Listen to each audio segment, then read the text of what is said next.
नमस्कार शेतकरी बांधवांनो, प्रत्येक जिल्ह्यामध्ये जिल्हा प्रशासन हे पैशावारी काढीत असतं आणि त्यावरून शेतकऱ्यांच्या उत्पन्नामध्ये किती घट आलेली आहे हे जिल्हा प्रशासनातर्फे अंतिम आणेवारी म्हणून जाहीर करण्यात येत असतं।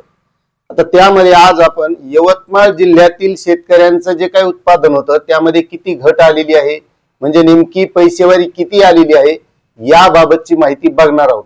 तत्पूर्वी तुम्हाला एक छोटीशी विनंती आहे, तुम्ही जर आपल्या चॅनलवर नवीन असाल तर चॅनलला सबस्क्राइब करा, व्हिडिओला लाईक करा आणि जास्तीत जास्त शेतकऱ्यांपर्यंत ही माहिती शेअर करा। तर शेतकरी मित्रांनो, यवतमाळ जिल्ह्यात ऑक्टोबर महिन्यापर्यंत जो काही अतिवृष्टीचा पाऊस सुरू होता आणि या पावसामुळे शेतकऱ्यांचं अतोनात असं नुकसान झालं होतं, त्यामुळे खरीप पिकाची जी काही आणेवारी आहे ती 50 पैसेच्या आत येणार हे याचा अंदाज नक्कीच शेतकऱ्यांनाही आणि जिल्हा प्रशासनालाही आलेला होता। आता सुरुवातीला जे काही नजर अंदाज पैसेवारी काढण्यात आली होती तर त्यामध्ये ती 55 पैसे जाहीर झाली होती। यामध्ये शेतकऱ्यांना वाटलं की बाबा एवढी अतिवृष्टी झाली, पाऊस झालाय आणि 50 पैशापेक्षा जास्त पैसेवारी कस काय येऊ शकते।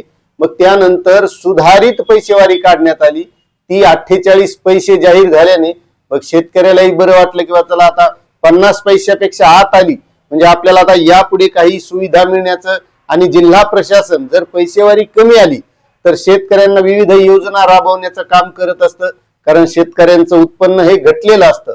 आणि जी काही जाहीर केलेली आहे 16 तालुक्यांची आणेवारी, तर यामध्ये ही आता अंतिम आणेवारी 47 पैसे एवढी जाहीर करण्यात आलेली आहे। त्यामध्ये अतिवृष्टी असेल, नुकसान जे झालेलं असेल शेतकऱ्यांच्या विविध पिकांचं नुकसान, आता यामुळे शासनाची काही मदत मिळण्याचा मार्ग, विशेष सवलती मिळण्याचा मार्ग, विविध योजना व त्यांचे लाभ शेतकऱ्यांना मिळण्याचा मार्ग मोकळा झालेला आहे।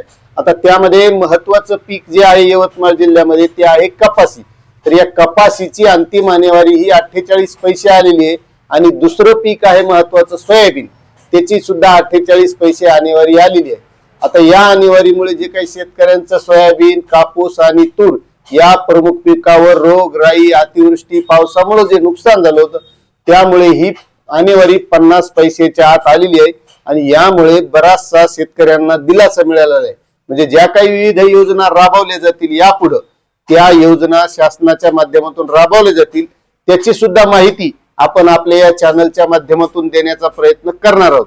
त्यामुळे तुम्ही जर आपल्या चॅनलवर नवीन असाल तर चॅनलला सबस्क्राइब करा, व्हिडिओला लाईक करा आणि जास्तीत जास्त शेतकऱ्यांपर्यंत ही माहिती शेअर करा। धन्यवाद।